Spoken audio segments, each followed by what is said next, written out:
Mobile switch off करून किंवा बंद करून तू जिथे कुठे गेला असशील तिथे तुझा कार्यक्रम होईल, परंतु तू आता मर्द नाहीस, कारण तू आता इथून पळून गेलेला आहेस, हे मैदान सोडून गेलेलं आहेस. इतकं मर्दपणाचा आव आणणारा तू माणूस आत्ता सध्या, किंवा तुझी वाघाची ढरकाळी तू आहेस असं सांगणारा माणूस तू पळून गेलेला आहेस. आणि याचाच अर्थ तू मर्द नाहीस.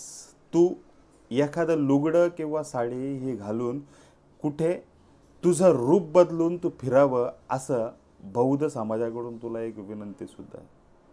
सध्या सोशल मीडियाचं वारं जरी पूर्ण जगतामध्ये घोंगत जरी असेल, तरी काही लोक या सोशल मीडियाचा चांगला वापर करतात, तर काही लोकांना या सोशल मीडियामधून आपल्याला प्रसिद्धी मिळावी किंवा अतिशय घाणेरडं पद्धतीचं वक्तव्य आपण या सोशल मीडियावरती जर का केलं तर ते व्हायरल सुद्धा होऊ शकतं किंवा आपल्याला प्रसिद्धी मिळू शकते. किंवा काही लोक हे सोशल मीडियावरती जाणून बुजून जातीयवादाच्या मार्फत किंवा आपल्या मनामधला असणारा जातीयवाद किंवा एखाद्या समाजाला टोचून टोमणे किंवा अतिशय त्यांच्या महिलांबद्दल किंवा बायकांबद्दल एखाद्या समाजाबद्दल जातीय त्रेड निर्माण करून या सोशल मीडियावरती टाकत असतात. या सोशल मीडियाचा फायदा हा कितीतरी लोकांना जरी होत जरी असेल, तरी या सोशल मीडियाचा गैरफायदा सुद्धा घेणारे कितीतरी लोक आहेत.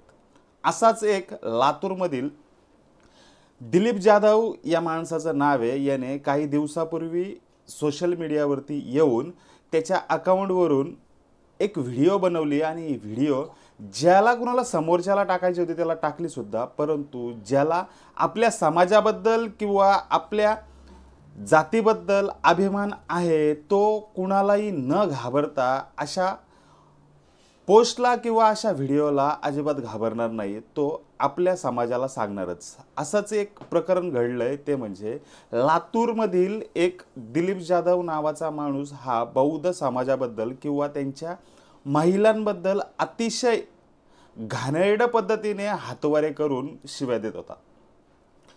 ॲट्रॉसिटी कायदा किंवा मी जे काही पोस्ट केलं आहे त्याला जर विरोध जर का होत जर का असेल तर मी तुमची आई बहीण इथे काढू शकतो, एवढी डेअरिंग या दिलीप जाधव नावाच्या माणसाने इथे सोशल मीडियावरती दाखवली सुद्धा. अतिशय घाणेरड्या पद्धतीने हा दिलीप जाधव नावाचा माणूस, ज्याने दाढीमुशी वाढवलेली आहे किंवा एक त्याची वेगळीच स्टाईल तयार केलेली आहे, हाच माणूस काही वर्षापूर्वी त्याच्याच लातूरमधल्या एका गावामध्ये काहीतरी कांड करून हा पिंपरी चिंचवड या ठिकाणी राहायला गेला. हाच लातूरमधील दिलीप जाधव नावाचा माणूस सोशल मीडियावरती त्याच्या व्हिडिओमधून अतिशय घाणेरड्या पद्धतीत वक्तव्य केल्याच्या नंतर त्याला काही पॅन्थर स्टाईलने पॅन्थरमधल्या काही कार्यकर्त्यांनी दणकासुद्धा दाखवला. त्याच्यामध्ये मग दीपक केदार साहेब असतील किंवा आमचे सुशील भाई जाधव असतील, त्याच्यानंतर राहुल भाई सोलंकी असतील, यांनी त्याचा चांगला समाचारसुद्धा घेतला. हा समाचार या लोकांनी घेण्याचं कारण एवढंच की जर तू महारांच्या किंवा जी बौद्ध लोक आहेत आणि त्यांना तू आत्ता महार बोलतोय, कदाचित महार हे बोलणं शब्द किंवा तोंडातून उच्चारणं सुद्धा याच्यावरती सुद्धा गुन्हा दाखल तुझ्यावरती होऊ शकतो, हे सुद्धा तुला माहीत नाही का?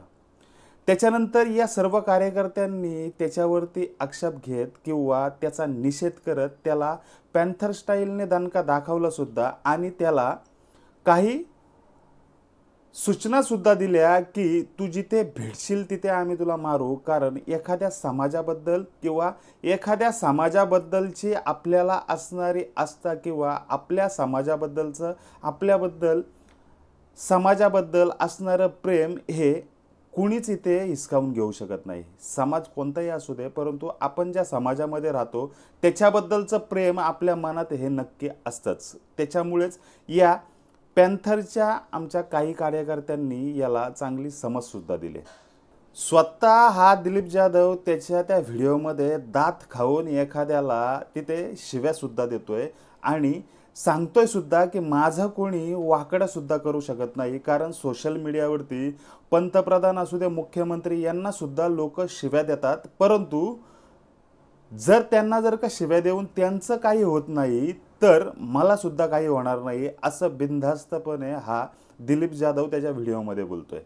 याच्या मागे कोण नक्की त्याचा सूत्रधार आहे किंवा हे नक्की त्याला कोण करायला सांगतंय, कारण एकट्या माणसाची इतकी मोठी डेअरिंग होऊ शकत नाही. या समाजामध्ये जातीय तेढ तयार करणे किंवा याला खतपाणी घालण्याचं काम हे काही विशिष्ट वर्ग हा करत सुद्धा असतो. परंतु ज्या वेळेला त्यांनी सोशल मीडियावरती हा त्याचा व्हिडिओ पोस्ट केल्याच्या नंतर तो एवढा डेअरिंग किंवा इतका मर्दपणाचा आव जर का आणतोय, तर तुम्हीच सांगा, जो माणूस एखाद्या समाजाच्या महिलांबद्दल, आई बहिणीबद्दल जर का इतक्या घाणेरड्या पद्धतीने शिव्या, एक नीच पद्धतीच्या शिव्या त्याच्या तोंडून जर का येत जर का असेल, तर हा दिलीप जाधव नावाचा माणूस तू मर्द असू शकतो का? कारण एखाद्या पुरुषाने पुरुषांशी भिडणं याला मर्दपणाचं लक्षण मानतात, परंतु एखाद्या पुरुषाने एखाद्या स्त्रीशी किंवा एखाद्या स्त्रीला घाणेरड्या पद्धतीने शिव्या देणं किंवा एखाद्या समाजातल्या महिलेला शिव्या देणं हे तुझं मर्दपणाचं लक्षण नाही. इतकी तुझ्यात जर का ताकद जर का असेल, इतका तू जर का मर्द जर का असेल किंवा तुझ्यात इतका वाघासारखे जर का तुझे वाघासारखी डरकाळी जर का असेल, तर काही पॅन्थर स्टाईलने पॅन्थरच्या कार्यकर्त्यांनी तुला धमकी देताच तू लातूर का सोडलं किंवा तुझा मोबाईल तू स्विच ऑफ करून कुठे पळाला आहेस याचा शोध सुद्धा इथले काही कार्यकर्ते किंवा पॅन्थर स्टाईल किंवा इथला हा बौद्ध समाज घेईलच आणि तुझा करेक्ट कार्यक्रम होईल यात काही शंकाच नाही.